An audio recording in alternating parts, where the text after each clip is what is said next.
Folks are gearing up for the SailCom Green Bay Marathon. Emily Deem is live in Green Bay with more. Hi, Em. Hey, good morning, Pete. Okay, check this out, what I'm wearing right now. We're in the medical tent out here for the SailCom Green Bay Marathon. This is called a heat sheet. This is going to be offered to people who are participating in the marathon and half marathon.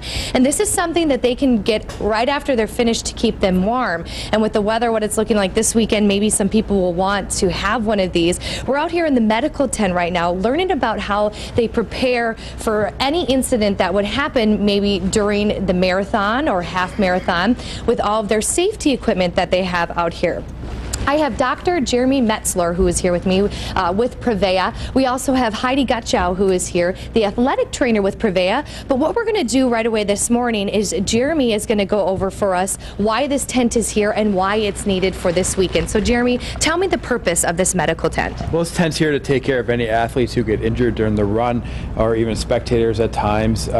We can take care of anything from checking for blood sugars if they're low. The main thing we see is blisters, shin splints, leg pain, and then we'll see anything from people who are dehydrated, hyperthermia, even hypothermia. We have ability to do IVs and get people feeling a bit better. And speaking of IVs, Heidi is over here, and she is actually going to show us the stuff that they have out here if anyone were needed one. So Heidi, kind of explain the process of what you would do to help someone if they needed an IV. Well, when the person comes in, and we have approximately 40 to 50 cots that are set up here in the tent. We have several IV poles that are scattered throughout the tent, and then we have our IV supplies.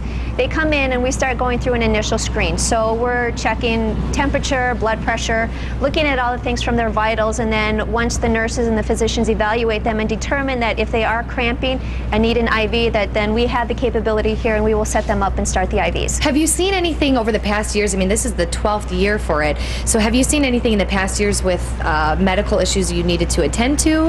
We, on average, will do 4 to 5 IVs, which is pretty good considering the number of runners.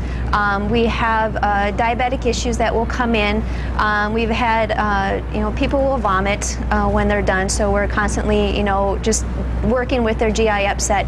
But most of it is blisters, cramping, hamstring pulls, shin splints, that type of thing. Anything stay hydrated would you say is the best suggestion for this weekend? Yes, staying very hydrated. So using both a combination of water and the Gatorade that's on the course, because you do need that Gatorade to replace all those electrolytes. Okay, well, Dr. Metzler and Heidi, thank you so much for joining us this morning. And we have all the information, too, of all the events that are going on this weekend. In the next hour, we're actually checking out the Health and Fitness Expo that's going to be kicking off today. So we'll send it back to you. Okay, thanks, Emily.